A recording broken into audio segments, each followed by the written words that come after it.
This episode is brought to you by the Boneyard Huskies Club. The Boneyard Huskies Club empowers athletes while providing UConn fans with access to exclusive community, utility, and rewards. The Boneyard Huskies Club is excited to announce that the next collection of student-athlete collectibles, which grant club membership privileges, will feature UConn men's basketball players and just dropped on January 27th, 2023. For more information and to be a part of the club, go to boneyardhuskiesclub.com. That's Huskies with a YZ at the end. boneyardhuskiesclub.com. Back for another week here. We've got Alex Karaban joining us. So, Alex, welcome back to the podcast. Thank you once again. Thank you.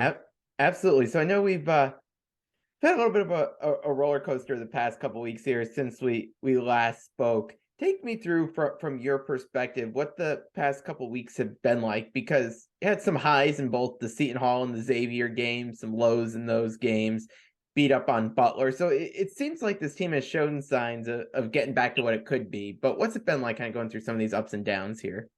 Yeah, it's difficult because Seton Hall, I'd say, was definitely the lowest of lows. And then we go to Butler and just absolutely kill them. It's like, all right, we're back to like where we were.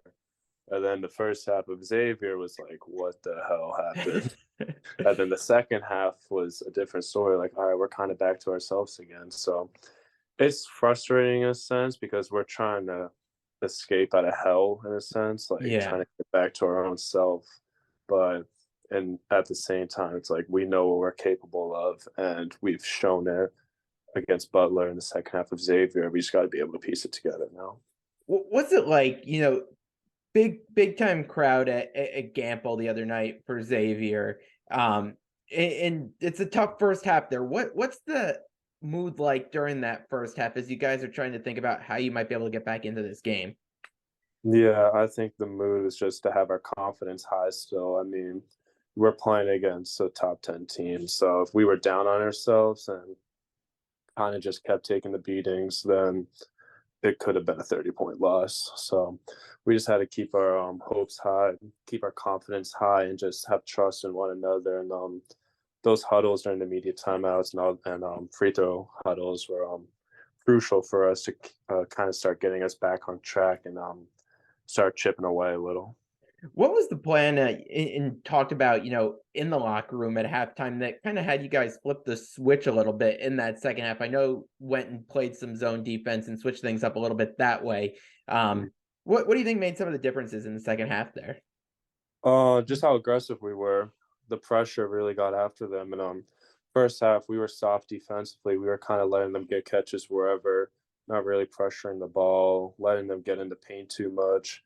As in the second half, we really turned up the pressure. I mean, they have a great point guard in Boom, but then other than that, they didn't really have many other ball handlers who could bring it up against pressure. So we really wanted to start forcing them into pressure traps, get steals, play a little bit of zone because when watching their loss against DePaul, they kind of struggled against the zone. So we wanted to switch it up on them and just keep changing defenses against them since their offense, I think it's top 5, well deserved to be a top 5 offense. So, I mean, we just had to keep switching up, keep messing with them on the pace, and get them out of their rhythm to hopefully slow down their offense. I know no one's looking for moral victories here, but are you able to take away some positives from that second half there, especially during what's been a tougher stretch for the team here, and use that second half to build for kind of this home stretch here? Yeah, I'd say we could mostly take out of this just our fight, that second half fight that we had, and how we're not going to go away no matter what the lead is. So I think that was the biggest takeaway from us in that loss, and just seeing us fight for Coach Hurley, fight for each other, and really just come up pretty short again is frustrating again, but at least we know the fight's there. How tough I mean, I think the toughest part, in my opinion, looking at that second half, you guys make the huge comeback, then get back down 11, and then make the comeback yet again. How tough is that? Because it almost seems like you get back down double digits again, and it could be pretty easy to just feel like, throw in the towel, like we gave it our effort, but you guys didn't and kept going. No, that was very tough because I remember that clearly because they even even in the beginning of the second half, they kind of extended their lead out to like 17 at one point, which was like, damn, like kind of Yeah. kind of gut wrenching. And then we came back, like you said, then they extended their lead again. So we knew they would eventually have their run in the second half. They're a good enough team to respond. So we just kept saying we know they're gonna have their run. We got to try to respond back, just kind of how they responded to our run.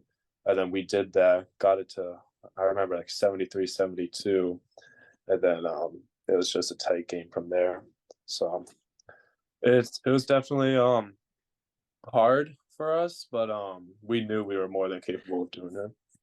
I know when people have been, watching these games from the outside, the commentators and stuff like that have talked about getting a little bit more guard play. And it seems like Tristan in particular has really kind of picked things up these past few games. What have you seen out of him that's kind of been different, these past couple of games? He's more aggressive. I think that's um the first thing I see right away. He's more aggressive. He's looking to score more. He's a great pass first point guard, but when he's looking to score more and be ultra aggressive, it really ignites our offense to another level. So he's getting downhill more. He's looking for a shot more, and he's still being smart with all his moves and stuff. So if he doesn't have a shot, he'll still pass and play within the offense. But I'd say getting him downhill and putting that paint pressure to have more paint pressure from our guards, besides having paint pressure from Andre and Adama and Donovan, is key for us. I'm going to take a quick break from the interview to tell you about my friends at Martin Rosel's Meat. Yeah.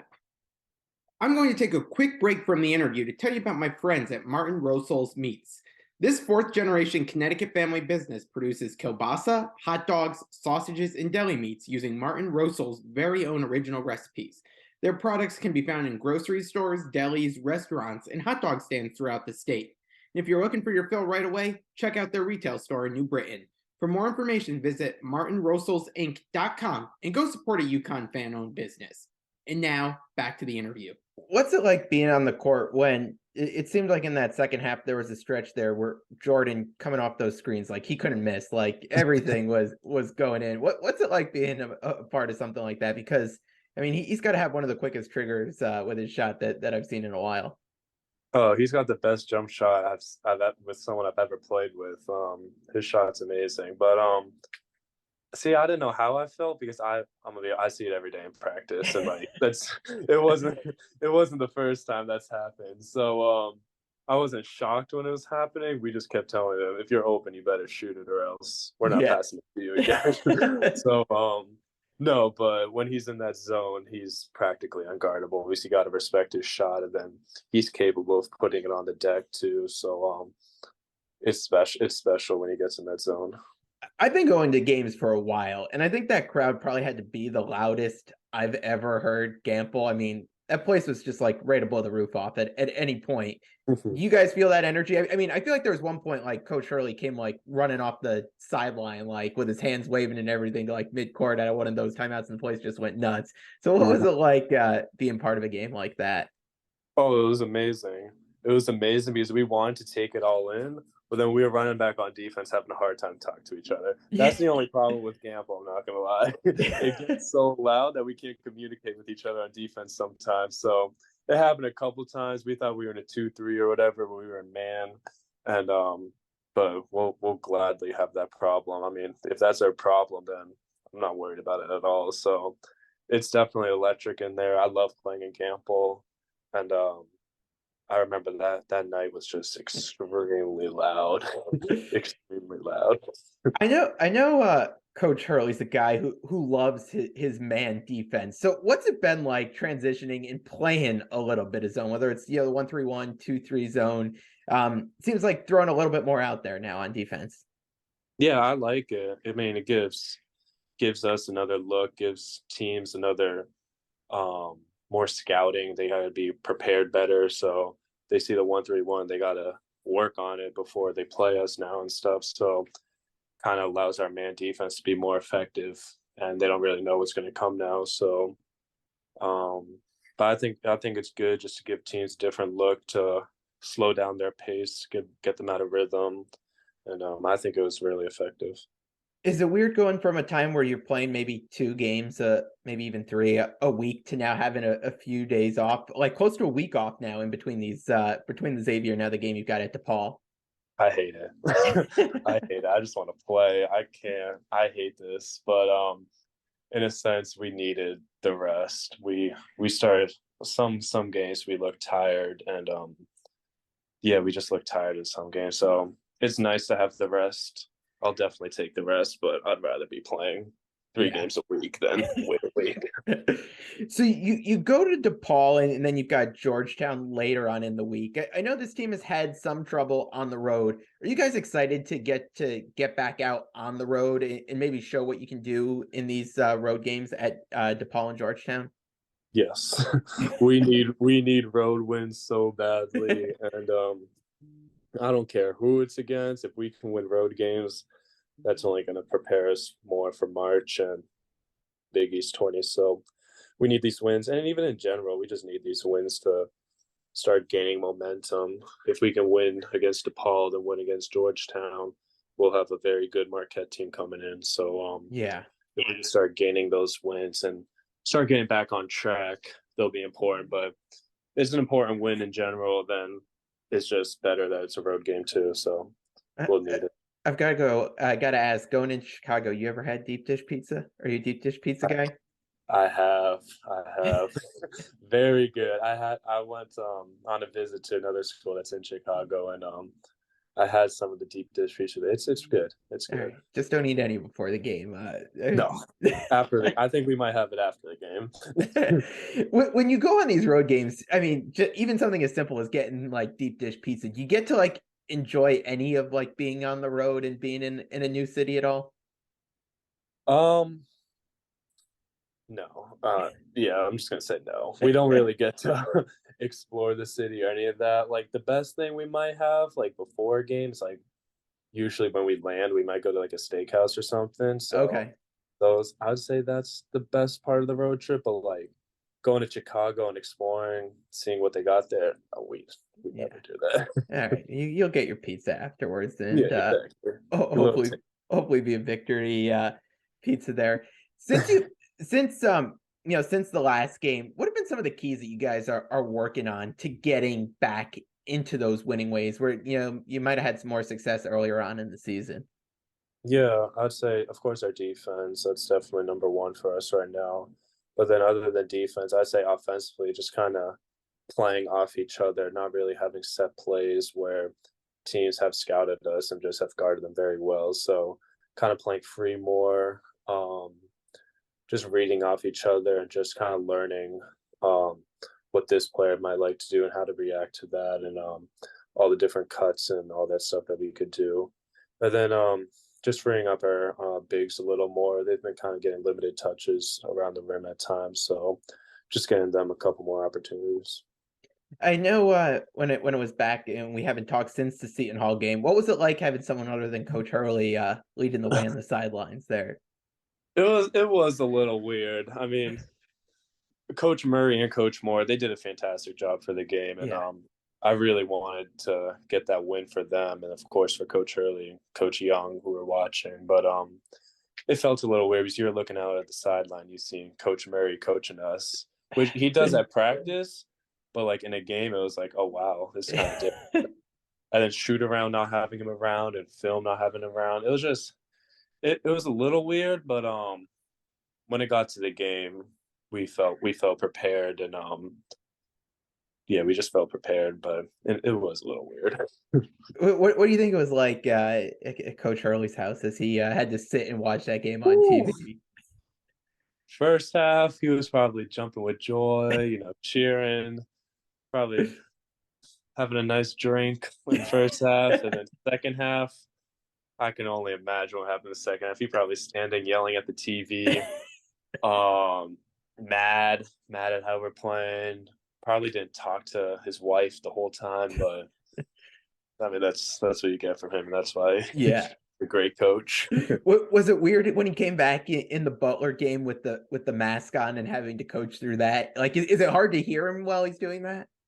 It was very hard to hear him, and like he'll like if it's like loud sometimes he'll like mouth us to play and stuff, and like he couldn't even do that. So it was weird.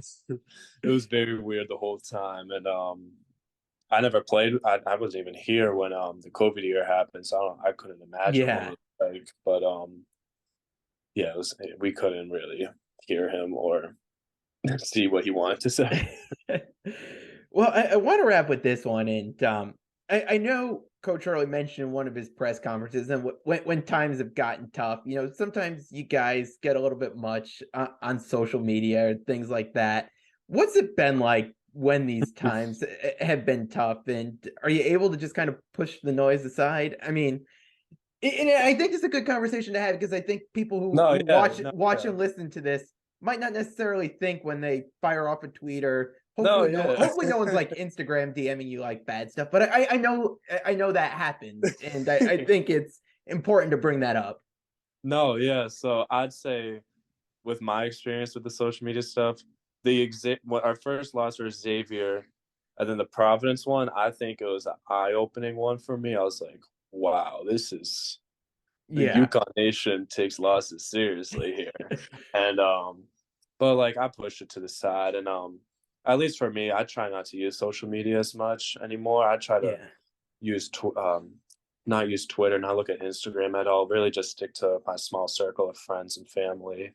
But it can affect us in a sense. I mean, if you are scrolling on Twitter and like you see your last name and like UConn fans, some UConn fan who's not at practice knowing what's happening, say this stuff that's like, we're not really trying to do that, but you could say what you want, but that's not what we're trying to do. But we appreciate their opinions, but I think as a team we've gotten to the point where we just stay within our small circle, and we love them to death, but we listen to the coaches, our family, and I don't know if it affects our team mentally or confidence wise, but I don't know. It can be tough at times, but at least for speaking for myself, I try to stay away from it. Yeah, no, and just another reminder to the fans out there. I know everyone takes this stuff serious. Everyone lives and dies with this. It seems like we love you guys, but sometimes let's bring it back a notch. We'll just say that. No, a good message, and I do have one last one because we are brought to you by the Boneyard Huskies Club. I know they just dropped the NFTs again, so give a shout out. You like your avatar and all that stuff that comes with the NFT? I love my avatar. My avatar's my little sidekick now, so go ahead. If you want to get him, go ahead. There we go. Alex, well, as always, appreciate the time, and thanks so much for coming on. Good luck on the road, and can't believe it's already going to be February. It's kind of crazy how quick this season has gone. So fast. It's been going by way too fast. Yeah. Well, we've got a lot left, and hopefully a lot left in the tank. So, Alex, again, thanks so much, and we'll talk soon. Thank you.